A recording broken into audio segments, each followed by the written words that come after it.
Yes, I think that stereotyping of women does have the potential to impact on whether women even aspire to leadership roles in the first place. I think it can be off-putting when, for example, we hear female politicians being described in a manner which suggests that they're not up for the role. So people might say that a female politician is overly emotional when actually she's just expressing her views passionately in the way that a male politician might. I think we also have to reconsider what it actually means to be a leader.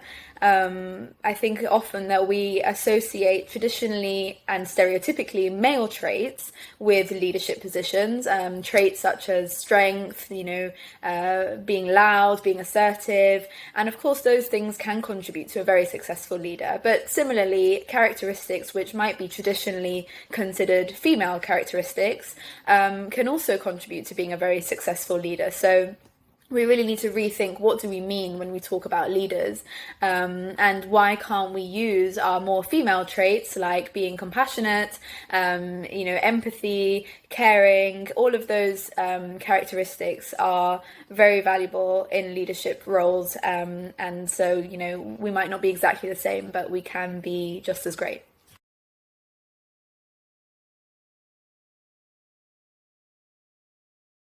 It is hugely important to have male allies in achieving gender equality, whether in the workplace, in policy making roles, at home, everywhere. We do need men to be supportive of this issue. And as we know, gender equality is not a women's issue, it's a human issue. It affects everybody, and equality of both genders will benefit everybody. But equally, it's really important for women to stand up and really support each other.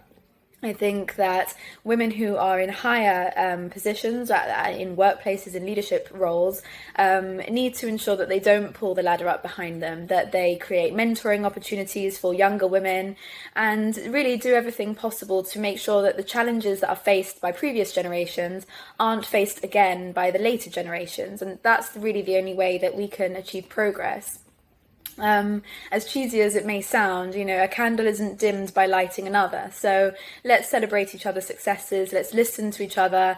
Let's make sure that we can really support each other and achieve and fulfill our full potential.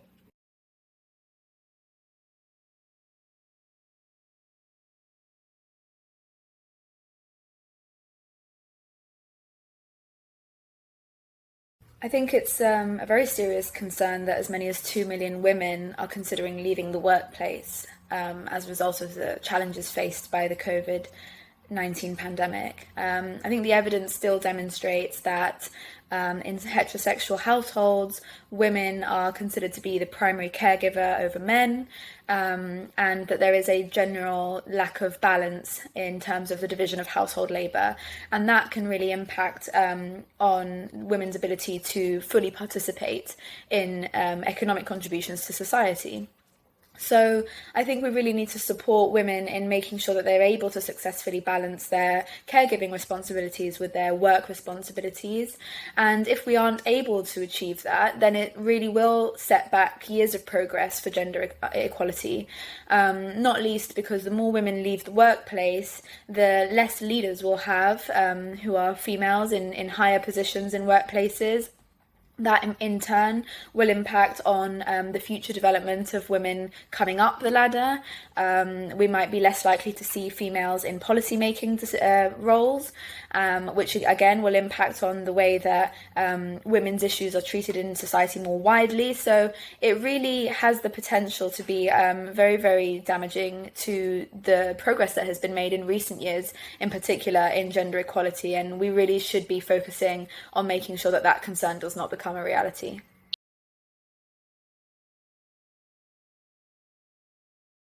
My vision for 2030 is that there is an equal distribution of household labour, that the assumption that mothers are the primary caregivers in heterosexual households is removed, that parental leave becomes the norm rather than just maternity leave, and that girls and young women are studying subjects which they have been traditionally underrepresented in, so math, science, technology areas, so that we can see more female leaders in those fields, which is increasingly important. And that we don't have these assumptions that women can't be assertive or can't be bold or can't be leaders. I think that is something that belongs in the past, and by 2030 I think firmly will be.